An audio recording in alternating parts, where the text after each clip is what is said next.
మాజీ సీఎం జగన్ పై ఏపీ మంత్రులు ఫైర్ అయ్యారు. క్రెడిట్ లేని వ్యక్తి క్రెడిట్ కోసం విడ్డూరంగా ఉందన్నారు. క్రెడిట్ అనటం తన బురదను ఎదుటి వారిపై చల్లే ప్రయత్నం జగన్ చేస్తున్నారని మంత్రి అనగాని సత్యప్రసాద్ అన్నారు. రాజకీయ లబ్ధి తప్ప ప్రజా సంక్షేమం జగన్ కు పట్టదన్నారు. ఏదో వారే దీన్ని స్టార్ట్ చేశారు, చరిత్రలో ఎవరు తలుచుకోలేదు.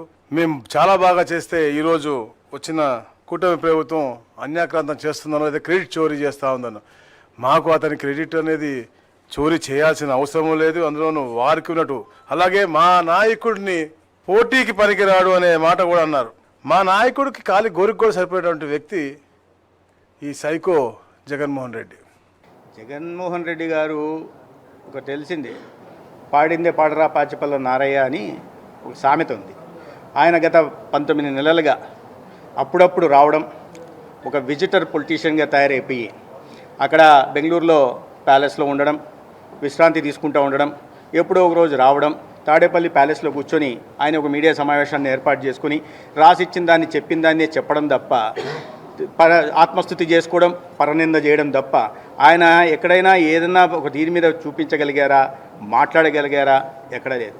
5 సంవత్సరాల మీ విధ్వంస పాలన తర్వాత ప్రజలు మిమ్మల్ని తిరస్కరించారన్న విషయాన్ని మర్చిపోయి అదే మాటల్ని మళ్ళీ మాట్లాడే ప్రయత్నం చేస్తున్నారు. చేసిన తప్పులు పాపాలు అన్నీ ఆయనవి. ఆ బురదని ఎదుటి వాళ్ళకి అంటించేటువంటి ప్రయత్నం చేస్తున్నాడు.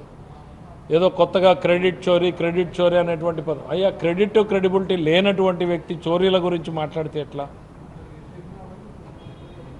ఇవన్నీ మేమేదో చేశాము. నువ్వేం చేసావు నాయన? పాస్బుక్ల మీద నీ బొమ్మలు వేసుకున్నావు, రాళ్ల మీద 700 కోట్లు ఖర్చు పెట్టి నీ బొమ్మలు వేసుకున్నావు.